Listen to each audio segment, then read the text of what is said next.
Amén, lo tenemos. Mateo capítulo 17. Y vamos a estar leyendo la palabra en el nombre del Padre, del Hijo y del Espíritu Santo. Amén. Vamos a leer algunos versos que nos van a servir de base para lo que vamos a hablar en esta noche. Dice la palabra así, versículo 1, Mateo 17. Y después de 6 días, Jesús tomó consigo a Pedro, a Jacobo y a su hermano Juan, y los llevó aparte a un monte muy alto. Y fue transfigurado entre ellos, y su rostro resplandeció como el sol, y sus vestiduras se hicieron blancas como la luz. Y aquí se le aparecieron Moisés y Elías hablando con él. Entonces intervino Pedro y dijo a Jesús: Señor, bueno es quedarnos aquí. Si quieres, haré aquí 3 enramadas, una para ti, una para Moisés y otra para Elías. Estando él aún hablando, he aquí una nube de luz los cubrió, y de la nube salió una voz diciendo: Este es mi Hijo amado, en quien me he complacido, escúchenlo a él. Y los discípulos, al oírlo, cayeron sobre su rostro y temieron en gran manera. Pero Jesús se acercó y tocándoles le dijo: Levántense, no tengan miedo. Amén. Pueden sentarse, mis hermanos. Ya oraron por la palabra. Bien, mis hermanos, vamos a estar hablando en esta noche bajo el tema el valor de la palabra escrita. El valor de la palabra escrita, de las escrituras, lo que conocemos como Biblia. Alabado sea el Señor.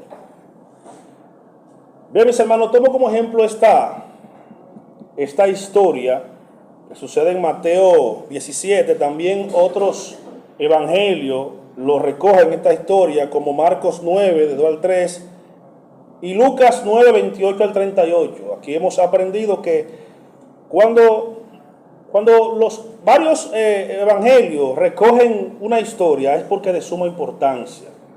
De hecho, el único evangelio que casi no toma referencia ni de Mateo, ni de Marcos, ni de Lucas es el evangelio de Juan, ya que cada evangelio fue escrito para un destinatario diferente. Y cada evangelio buscaba algo de específico. Por ejemplo, el evangelio de Mateo, que es el evangelio más didáctico, de donde se extraen las mayores enseñanzas de Jesús, fue un evangelio escrito para los judíos. De hecho, fue un evangelio escrito no en griego, sino en hebreo. Se le llama el evangelio de Mateo Shem Tov. Fue escrito principalmente para enseñar a los hebreos que Cristo era el Mesías. Por eso ustedes encontrarán en el libro de Mateo siempre esta frase: para que se cumpliese la escritura. Para que se cumpliese la escritura. Y esto sucedió para que se cumpliese lo que dijo el profeta, etcétera, porque Mateo fue escrito directamente para la comunidad judía, no así el evangelio de Juan, que el evangelio de Juan fue escrito para demostrar la divinidad de Jesús. Cuando Juan escribió, o el que escribió, los escritores del libro de Juan, el enfoque principal fue demostrar que Cristo es el Mesías divino, el Hijo de Dios. Por eso empieza: en el principio era el verbo, y el verbo estaba con Dios, y el verbo era Dios, y etcétera, etcétera, etcétera. Y en el versículo 12, en el versículo 11 dice: más a los que su pueblo no lo recibió, pero los que le recibieron, le dio la autoridad de ser hecho hijo de Dios. Y el versículo 12 dice: y el verbo fue hecho carne y habitó entre nosotros. Y la palabra ahí habitar viene del hebreo tabernáculo. O sea, en otras palabras, lo que Juan está diciendo es que Cristo vino a ser tabernáculo, vino a ser morada, vino a habitar entre nosotros. Esa palabra que estaba desde el principio, el davar en hebreo, que estaba en la boca de Dios, vino a habitar corporalmente entre los hombres. Y ese es el enfoque del evangelio de Juan. Juan no se enfocó en enseñar sobre la oración, como Mateo, sobre el amor al prójimo, como quién es el mayor, o el divorcio, ese tipo de cosas no. Juan se enfocó en demostrar que Jesús era divino. Porque había una corriente que decía que no, que Jesús no era divino, simplemente fue un hombre, un profeta, etc. Lucas se centra más, como bien era Lucas, un médico, se centra más en las sanidades de Jesús, en demostrar que Jesús, a través de sus sanidades, estaba dando los signos o las señales que Él era el Mesías. Y así, mis hermanos, pero en esta ocasión, Mateo, Marcos y Lucas recogen algo interesante de Jesús. Recuerda el tema, el valor de la palabra escrita. Y ahorita vamos a ver por qué. Pero ahora yo quiero explicar lo que estaba pasando aquí en Mateo capítulo 17, mis hermanos. Porque aquí pasa algo interesante. O sea, aquí leemos esto y quizás algunos lo lean como una historia más de Jesús. Pero aquí hay un secreto maravilloso encontrado en esta historia. Y después de 6 días... Después de 6 días, recuerde que para el Señor un día es como 1000 años. Aquí en este texto vemos un vislumbre de lo que es el reino de Cristo, de lo que va a ser el reino de Cristo. Ayer precisamente estaba hablando con un amigo que hace un año murió su madre, y entre habladera y habladera, él me hizo una pregunta, ¿no? Yo le dije, bueno, mi hermano, pronto tú vas a ver a tu madre, no te preocupes. Cuando Cristo venga, tú vas a ver a tu madre. Y él me hizo esa pregunta, me dijo, yo tenía esa duda, Jonathan, y quiero preguntarte, cuando Cristo venga, nos vamos a reconocer, porque dicen que nuestra mente va a ser transformada, que etcétera, etcétera. Yo le dije, bueno, pero si cuando Cristo venga yo no voy a reconocer a María Elena, ni a Geraldo, ni a José Luis, entonces ¿qué sentido tiene? ¿Qué sentido tiene? Si uno de los mayores gozos es que la pastora vuelve a ver a su madre. Uno de los mayores gozos es que una madre que muere en Cristo, cuando el hijo también venga a Cristo, sea que se lo lleve o que Cristo venga a buscarnos y yo no vuelva a verlo, entonces ¿para qué? O sea, ¿qué? ¿Seremos otro ente? No, mis hermanos. Entonces yo le demostré por las Escrituras, sobre todo en esta, que cuando Cristo venga, claro que nos vamos a reconocer todos aquellos que estamos en Cristo Jesús. Y no solamente vamos a reconocer los hermanos que yo conozco ahora. Vamos a conocer hermanos y personajes bíblicos sin que nadie tenga la necesidad de decirnos, ese es Juan, ese es Lucas, ese es Salomón. Y no vamos a conocer a Salomón porque le anden 1000 mujeres atrás. No. Vamos a conocer los personajes bíblicos por algo que pasó aquí. Miren, mis hermanos, dice aquí, después de 6 días, Jesús tomó consigo a Pedro, a Jacobo y a su hermano Juan, y los llevó aparte a un monte muy alto, y fue transfigurado Jesús entre ellos, y su rostro resplandeció como el sol, y sus vestidos se hicieron blancos como la nieve. ¿Qué estaba pasando aquí, mis hermanos? Aquí Jesús tomó la apariencia que él tenía antes de estar en la tierra. Ahí Jesús se le transfiguró delante de los apóstoles, por lo menos delante de Jacobo, Juan y Pedro. ¿Y por qué Jesús escogió precisamente a Jacobo, a Juan y a Pedro? Porque Jacobo, Juan y Pedro, si usted lee el libro de los Hechos, son los representantes y cabeza de la iglesia.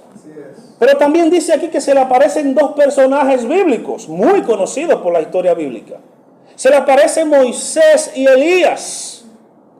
Y entonces en esa atmósfera que había ahí, cuando Cristo se transfigura y toma su apariencia original, que sus ropas se ponen como más blanco que la nieve y su rostro brillaba más que el sol, ahí acontece algo interesante. El apóstol Pedro en ese momento le dice a Jesús, vamos a hacer una enramada, una para ti, una para Moisés y una para Elías. Ahora yo tengo que preguntarme algo.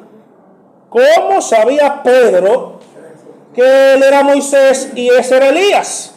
Si en Israel no había fotografía, bueno, ninguna parte en ese tiempo, pero en otras naciones habían bustos o estatuas o monumentos de Dios y lo que sea, pero en Israel no. Estaba prohibido por la ley que se hiciera figura de las cosas celestiales, de las cosas terrenales y de las que están debajo de ellas. ¿Cómo Pedro sabía si nadie le dijo que ese era Moisés y aquel era Elías?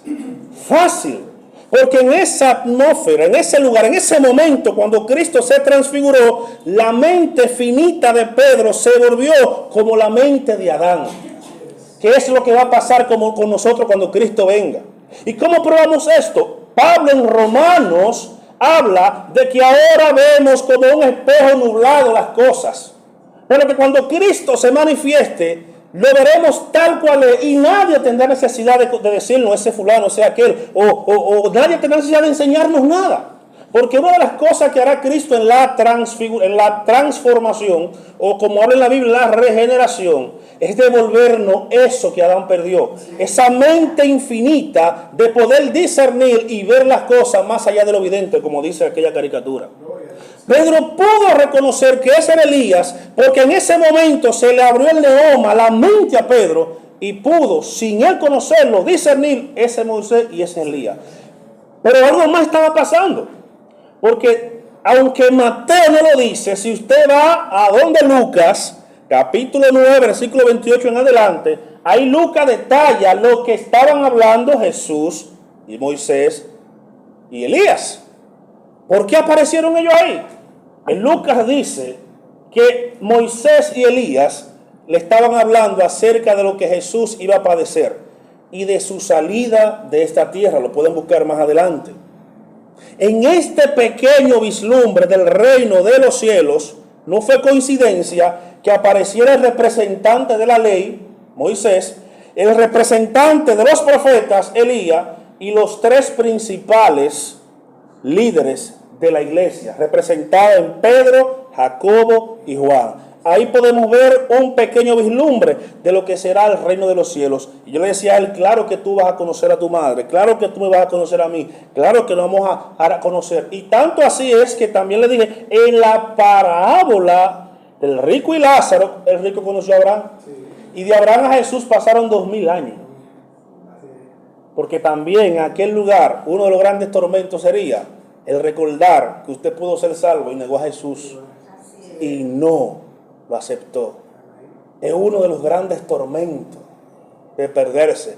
Aparte de que lo más terrible del infierno no es el fuego, sino la no presencia de Dios en ese lugar. Porque aunque usted no lo crea, el mundo está como está, pero todavía está la presencia de Dios en la tierra. O sea, el trabajo de Satanás es oscurecer la presencia de Dios en este planeta. Ahora, aunque estemos sufriendo en ciertos momentos, en que hayan momentos difíciles, todavía la presencia del Espíritu Santo está en la tierra. Pero uno de los tormentos más grandes de la perdición y del infierno es que ahí no estará la presencia de Dios. Por eso es mejor estar en la última fila con Cristo que en primera fila en la perdición. Entonces, el hecho de que el rico y Lázaro pudieran identificar a Abraham, y no solamente eso, el tipo está en el infierno, le está diciendo a Abraham, déjame ir a mis hermanos, a decirle que es real esto que estoy viviendo. Abraham dice, no se puede porque hay una gran cima con S ahí, porque cima con C montaña, cima con S es abismo. Hay una cima que nos separa, para que los que estén aquí no puedan ir para los que están allá. Ahora, le dice algo interesante a Abraham, porque el rico le dice, no, pero si un muerto va y resucita y le dice a mis hermanos, mira, yo estuve muerto, y es verdad, el infierno existe, se arrepentirá. Abraham le dice, ten por seguro que aunque un muerto se levante, le diga, no creerán, porque Jesús lo hizo. Jesús murió, resucitó, y aún así la gente no cree. Aún así la gente no cree. Muchos milagros hizo Jesús después que resucitó. Y dice que duró 40 días enseñando todavía acerca del reino de los cielos. Y fueron vistos por más de 500 personas. Y aún hasta el día de hoy se niega la existencia de Jesús. Ahora, esto pasó aquí. Interesante, esta visión gloriosa de Pedro, esta visión de ver a Moisés y Elías, interesante. Pero cuando vamos a segunda de Pedro capítulo 1, si van conmigo, segunda de Pedro capítulo 1, después de Jacobo, segunda de Pedro capítulo 1, versículo 16, recuerda el tema, el valor de la palabra escrita. Dice primera de Pedro capítulo 1, versículo 16, leemos algunos versos. Porque nos hemos dado a conocer el poder y la venida de Jesús el Mesías, nuestro Señor, siguiendo fábulas artificiosas, sino como testigos, ¿qué dice? Oculares de su majestad. Porque cuando recibió de Dios, Padre, honor y gloria, le fue dirigida de la majestuosa gloria esta voz que decía: este es mi Hijo, mi amado, en quien tengo complacencia. Y nosotros escuchamos esa voz dirigida desde el cielo, y estando con él en el monte santo.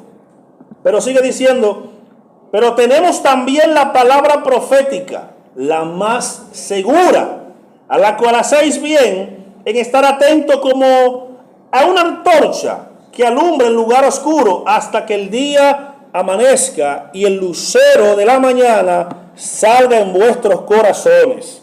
¿Qué está diciendo el apóstol Pedro aquí? Mira, cuando nosotros llegamos a ustedes predicando el regreso de Cristo, la salvación por medio de fe, la vida nueva en Cristo, no vinimos a ustedes predicando dice aquí, con sutileza y con cuento de vieja, como quien dice, no hemos dado a conocer el poder y la venida de Jesús el Mesías nuestro Señor siguiendo fábulas, siguiendo cuentos, sino que fuimos testigos de su gloria. No solamente de su gloria, ahí habla de la transfiguración de Jesús, sino que también escuchamos la voz del cielo que salió del trono de la majestad, que dijo: este es mi Hijo amado, a él oíd. Que algo que se me pasó, es bueno que me acordé, y es que cuando Dios le dice a estos muchachos, a estos apóstoles: este es mi Hijo amado, en el cual yo me complazco, escuchen lo que él dice. Ahí está Moisés y Elías, que representan la ley de los profetas. Eso es muy bueno, ya la ley de los profetas es bueno para consultar, para conocer lo que pasó en la historia de Israel. Todo eso es bueno, pero ahora escúchenlo a él. Eso es lo que le está diciendo Dios a los apóstoles. Lo que Moisés dijo es muy bueno, pero cuando Moisés diga una cosa y Jesús diga otra, créanle a Jesús. Y tanto es así, porque hay muchos que todavía se basan en la enseñanza de Moisés. Y si es así, vamos a apedrear a la fornicaria. Vamos a apedrearla, porque Moisés lo mandó, está escrito. Con la mujer de adúltera se lo dijeron: maestro, encontramos a esta mujer en pleno acto, no la dejan gozarse bien, en pleno acto la agarran. Se la llevaron a Jesús. Moisés dice que la apedreamos. ¿Qué dices tú? Yo lo que digo es que el que esté libre de pecado, que tire la primera piedra. Fíjate que Jesús no invalida, no dice: no me importa lo que dijo Moisés, no. Jesús dice: es verdad, ella es reo de juicio por fornicaria. Pero el que no tenga un solo pecado, aparte de ese, que tire la primera piedra. Porque no es que no es culpable ella, es que todos ustedes son culpables. Algunos de robo, mentirosos, chismosos. De hecho, el hecho de que ustedes la traigan donde mí para enjuiciarla es un pecado, porque no tenemos el derecho de enjuiciar a nadie, porque todo juicio le pertenece a Dios. Porque lo que ustedes están buscando es venganza basado en un versículo bíblico. No para cumplir los mandamientos, sino para ¿qué? Para su ego propio. Y decir que ustedes son celosos con la ley. ¿Pero a qué? ¿A qué costo? Inclusive al costo de una vida. Yo no he venido a matar a nadie. Yo no vino a perder la vida. Yo he venido a salvarla. Y fue lo que nunca pudieron comprender los líderes religiosos. Ellos se basaron tanto en las escrituras que olvidaba lo más importante. Misericordia quiero y no sacrificio.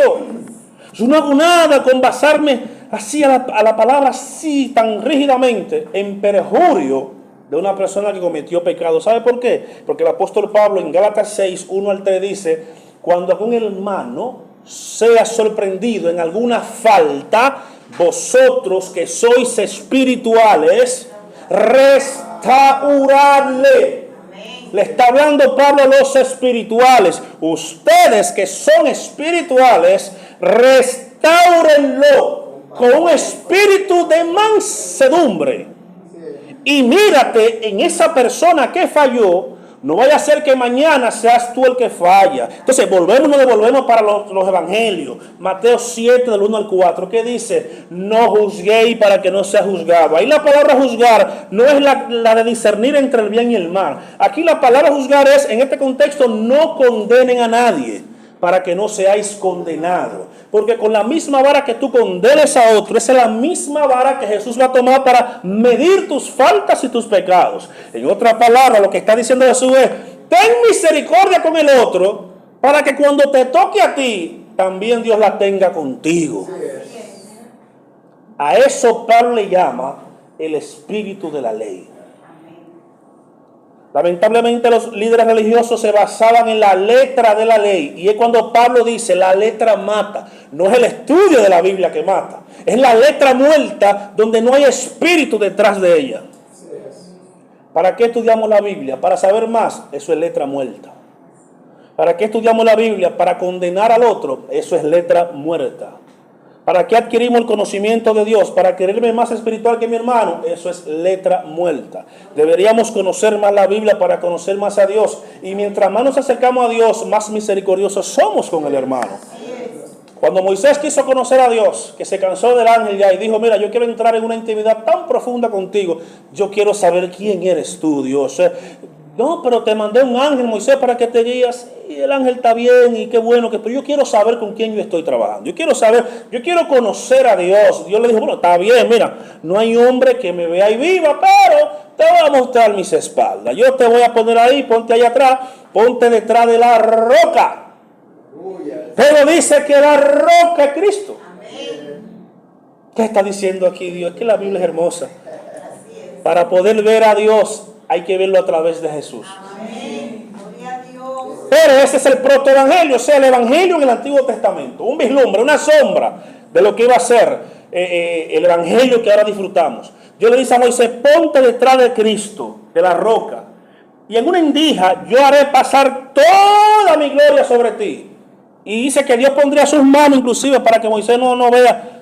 Pero cuando Moisés entonces tiene la experiencia, lo que ve es un Dios misericordioso, lento para la ira y grande en misericordia. Lo que vio Moisés no fue rayos y centellas, nubes, no. Él experimentó en sí mismo cuando pasó Dios, que con el Dios que estoy bregando es un Dios misericordioso, un Dios de amor.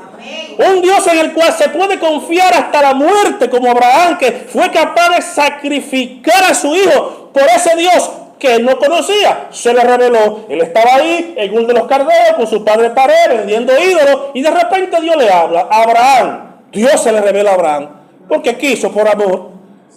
Y empezaron una relación de tal manera que no solamente Abraham es el padre de la fe, sino que es el amigo de Dios. El amigo de Dios. Que tan amigo de Dios es que Dios le consultaba a don Abraham: Abraham, yo he decidido destruir a Sodoma y Gomorra. ¿Qué tú crees? Dice Abraham: bueno, Señor, pero tú vas a destruir el justo con el injusto. Dios le dice: bueno, pues si hay un justo, yo no lo destruyo. Y empezando de 50 hasta 10. Resulta que los únicos justos eran 3 y no tan justos. Vamos a hablar de Lot. Pero que Lot se sentaba a la puerta de Sodoma, y los que se sentaban a las puertas de la ciudad eran jueces de las ciudades. Pedro dice que a pesar de todo, Lot vivía atormentado y turbado por las cosas que se hacían en Sodoma y Gomorra. Tal parece que aunque estaba ahí, no estaba de acuerdo con las cosas que se hacían. Pues, por amor a Abraham, Dios saca a Lot de Sodoma y Gomorra. Por amor a Abraham. Porque usted, hermano, tiene la capacidad, por causa suya, un amigo Dios no lo castiga. Por causa suya, un hijo rebelde Dios no le ha partido su cabeza.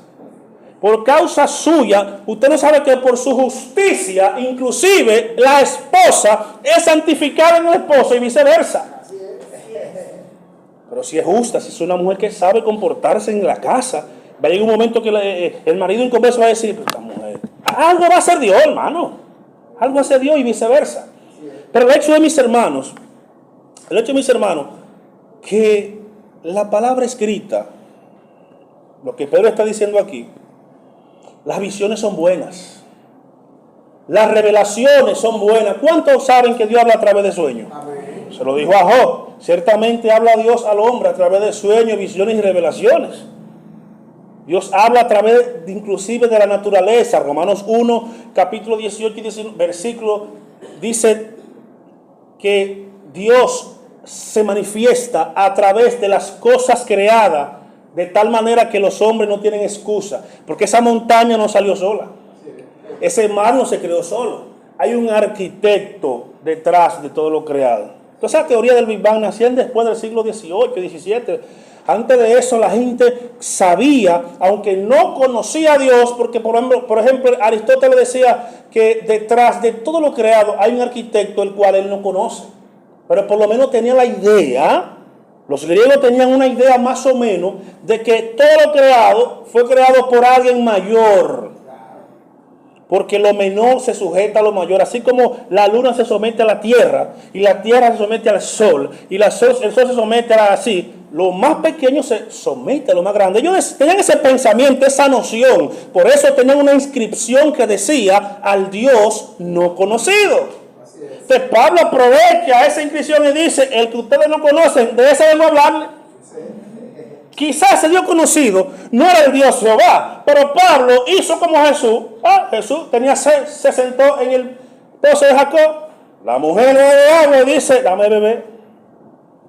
Quizás Jesús no fue a beber, dice que fue a descansar, agotado del sol, pero aprovechó esa sed que tenía esta mujer para hablarle del agua del Espíritu.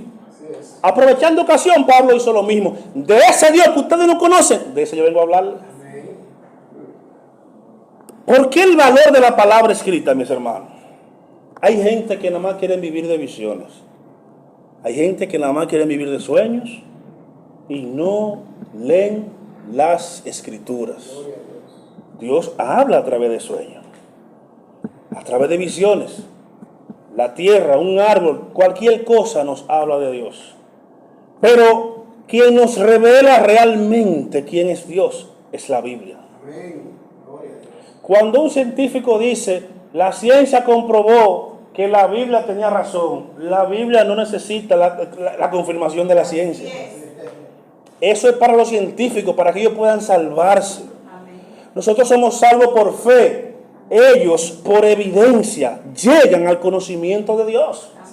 Cuando un científico dice, por ejemplo, es que la simetría de la creación es tan perfecta que no puede venir de un Big Bang, porque la destrucción no crea orden, sino caos, llegan a la conclusión de que hay un Dios. Y ustedes vienen a la Biblia y leen, en el principio creó Dios los cielos y la tierra, y lo primero que Dios creó fue la luz. Asocian eso al Big Bang y ¡pam! Tengo fe. Ellos creen por evidencias. Nosotros hemos creído por fe. Y no solamente creemos por fe, es que tenemos que vivir por fe. Por eso el libro de los Hebreos dice que Moisés andaba como viendo al invisible. Como viendo al invisible. Yo sé que hay gente que son un poco místicos, que si no sienten al Espíritu Santo un día creen que se mueren. O si no sienten ese río de agua viva, creen que Dios no está.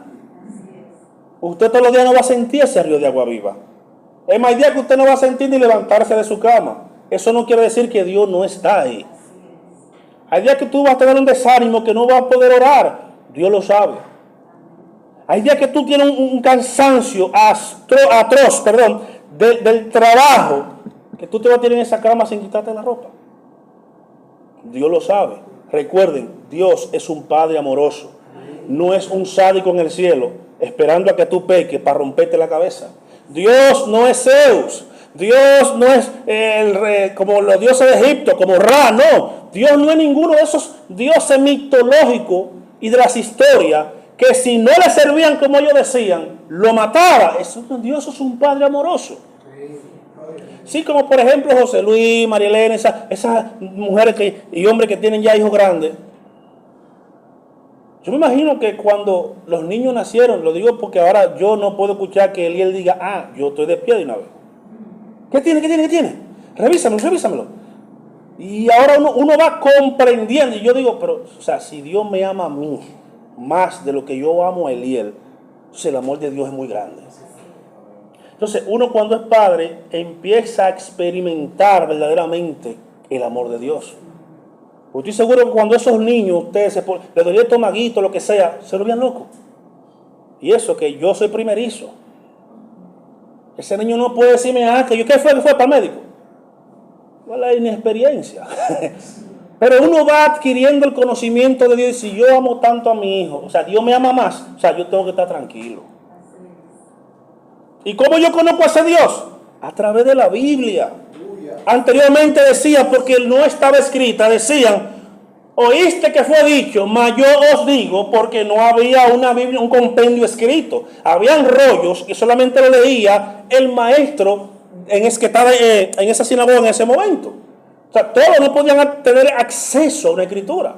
Antes se enseñaba, solamente usted iba a la sinagoga a escuchar.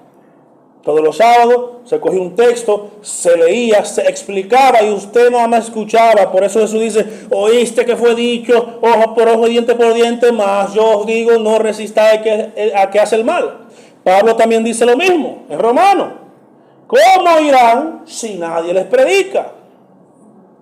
Y dice, la fe viene ¿por qué? Por el oír, porque antes era hablada, ahora usted la tiene escrita. Ahora podemos decir, la fe viene por leer la Biblia. Porque cuando yo leo que si Dios sacó a Israel, si para Dios no fue nada abrir el mar rojo, ¿qué para Dios que me resuelve un problemita?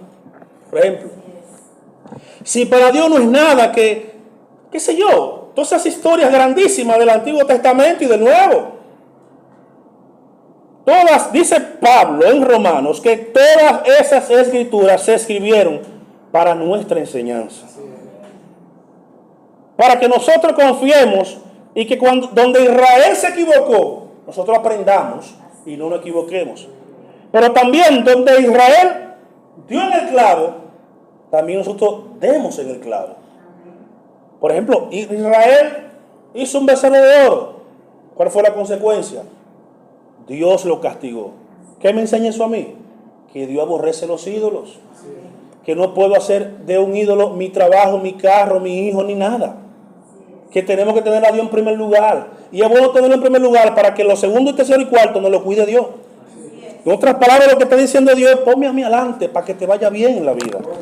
Ponme a mí en todo, en tu trabajo, en tus hijos, en tu universidad. Ponme a mí donde tú quieras, pero adelante. Ponme en todo, porque sabe que, hermano, sabe que cuando yo estudio la idiosincrasia y el pensamiento judío es muy diferente al de la iglesia, porque a nosotros se nos enseña simplemente a que vivamos pensando en el cielo, que es bueno, y no disfrutamos a veces la tierra. El judío dice, yo tengo mi mente en el cielo, pero yo estoy en la tierra. Yo voy a disfrutar lo que Dios me ha dado, a lo que viene lo mejor. Y Jesús lo enseñó. En este reino recibirán 100 veces más. Y luego, aquí hay gente que no disfruta su vida por estar esperando la otra. Y cuando vienen ni van. Ustedes no disfrutan ni esta ni la otra. Estamos ahora en el mes de la familia.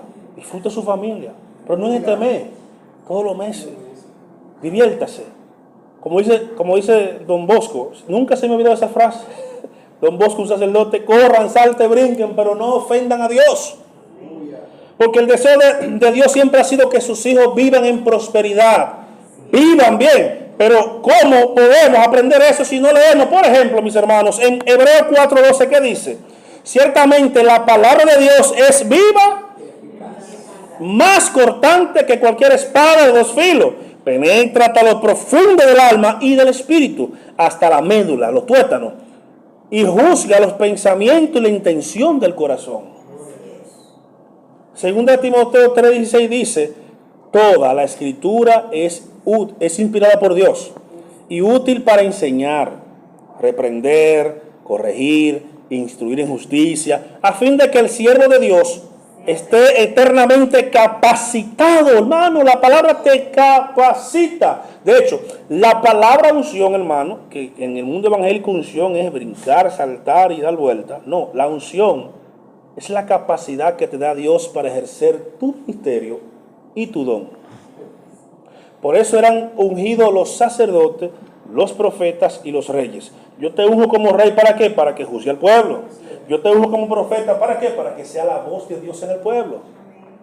O sea, cuando tú eres ungido, Es que Dios te está dando la capacidad para tú ejercer el ministerio que Dios te ha dado. O sea, cantar, predicar, algunos dan conferencias, lo que sea. Incluso el que barre la iglesia entra dentro de los dones de operaciones. Léalo, Corintios 12. Hay diversidad de dones, pero el Espíritu del mundo. Hay diversidad de ministerios, pero el mismo Espíritu que lo da. Hay diversidad de operaciones. Cuando Pablo arregla la luz, está operando en él el don de servicio. Cuando José Luis limpia esa ventana a veces, cuando viene el comunicado, que lo encontramos, está operando en él el don de servicio. Y no menospreciemos las operaciones. Porque a veces estamos pendientes nada más al que profetiza, al que habla en lengua, al que hace cosas grandes. No, el que limpia el baño, la ventanita, el que arregla la cortina. Son operaciones. Lea la historia del templo. Dios le dio capacidad, inclusive a la que iba a hacer la cortina del templo. Al que iba a hacer los diseños. Eso está dentro de las operaciones del Espíritu, pero lo pasamos por alto porque estamos acostumbrados a ver que levanta al muerto. Y a veces hay que dejarlo muerto, porque usted levanta y se agarra y se pierde. Hay muertos que hay que dejarlo muerto. Se salve. Entonces, mis hermanos, la unción te capacita. Ahí está la unción, ahí está la unción. No, ahí estarán las emociones o el gozo del Señor, que está bien. O la unción la tienes tú de que creíste. Juan dice, ustedes tienen la unción del Santo. ¿Cuál? La capacidad que te da Jesús. María Elena, por ejemplo, que conferencista, mi hermana aquí, la esposa de Elian y la demás. Esa capacidad no te la da la universidad. Hermano, créame que yo era tímido. Varias veces me dieron para cantar el himno y yo era inteligente, hermano. Pero tenía un miedo escénico. Yo no podía ver gente. Y el himno acabó y yo, quítenme el micrófono. Porque entonces cuando venía Cristo me como el público, cualquiera que sea chiquito o grande, sea de funcionario, sea de la plebe, porque hay que conocer su público. Pero esa capacidad me la dio Jesús a mí. Antes yo no podía. Mami se sorprende. En esto de mi papá había una prédica que le mandé. Oh, pero tú te ves como funcionario con saco. Le digo, y eso que usted no ha visto en vivo. Tan tímido que tú eras, para que usted vea lo que hace Cristo. Emocionado de ver a su hijo con saco, como que yo no uso saco. Pues esa capacidad la da, hermano, el Señor. Cuando yo también, mis hermanos, en este camino vine, inclusive aprendí a exponer en la universidad. Porque anteriormente yo me aprendía lo que decía el libro. Pero ahora yo le saco la sustancia y qué quiso enseñar el que escribió el libro. Esa capacidad de interpretación te la da el Espíritu. Usted es carpintero, el Espíritu va a hacer que usted haga el mejor diseño. Ingeniero, le va a dar idea del mejor edificio. María Elena trabaja con la cuestión del habla, ¿cómo que se llama? Tú publicas mucho terapia del habla. Dios le va a dar a María Elena la capacidad que no le da otra, porque ella va a ver en el espíritu dónde está el problema. Y si hacemos así, no, te va a decir los técnicos que son, no, nunca lo hemos hecho así, pero yo quiero probar así. Cuando viene a ver, tú descubres una vaina, la patentizas y tú eres la doctora. Ciencia. Pues así que trabaja Dios. Daniel no hizo campaña y fue el tercero en Babilonia. José no hizo campaña y fue segundo en Egipto. Sé fiel. Sé fiel. Por ejemplo, tu palabra es lámpara a mis pies. Si usted no lee la Biblia, usted anda tropezando, hermano, y haciendo cosas que a Dios no le agrada. No se contente solo con escuchar la palabra. También llévenla a la práctica. Déjame ver si es verdad que Dios dice aquí que si yo tomo un propósito, por ejemplo, 2 se reúnen, cualquier cosa que pidan, Dios se lo dará. Pruébenlo. Dios dice que lo prueben. Háganlo. ¿Cómo puede, por ejemplo, el joven llevar una vida limpia? Viviendo conforme a la palabra. No hay otra, hermano. No hay terapia, no hay hogar crea. No. Porque es que, como dijimos al principio, penetra hasta el espíritu, la carne, los huesos, el tuétano y el espíritu. Y ahí hace el trabajo. Porque yo aprendí de Jesús que Jesús ataca la raíz del problema, no el problema en sí. Por ejemplo, oíste que fue dicho que el que se acuesta con una mujer es reo de juicio. Yo os digo que el que la mira con deseo ya. Entonces Jesús se va al problema principal. Antes de usted acostarse con otra mujer, hubo un deseo. Y antes de ese deseo, hubo una mirada. Un coqueteo. David miró a Betsabé desnuda. Después maquinó aquí, como dice Santiago. No diga que seáis tentado por el diablo, sino que cuando su propia concupiscencia usted es atrapado por ella y hace efecto, viene y nace el pecado. Mándeme a buscar a Betsabé. ¿Por qué? Estoy loco por ella. ¿Y el rey? ¿Qué vale decir que no es rey? Entonces así, mis hermanos, Jesús se va al meollo. Oíste que fue dicho esto y aquello, pero yo os digo, se va a la raíz del problema. En una ocasión a Jesús le dijeron, dichosos los senos que te amamantaron. Dice Jesús, más bien, dichosos los que escuchan la palabra y la ponen por obra. A mí no me venga a aludir que esto y lo otro. Jesús no, nada lo movía. Tú no puedes tumbar a Jesús con la palabra si Él es la palabra. Amén. Dichosos los senos que te amamantaron. Es un elogio a María. Dichosa María que te chupó Jesús, los senos, te amamantó. Jesús dice, no, dichosos los que oyen y la ponen por práctica. Y no es denigrando a María, es priorizando la Biblia. Jesús, tu madre y tus hermanos te buscan. Mi madre y mis hermanos son los que hacen la voluntad de Dios. Si María no hace la voluntad de Dios, aunque me dio a luz, se pierde.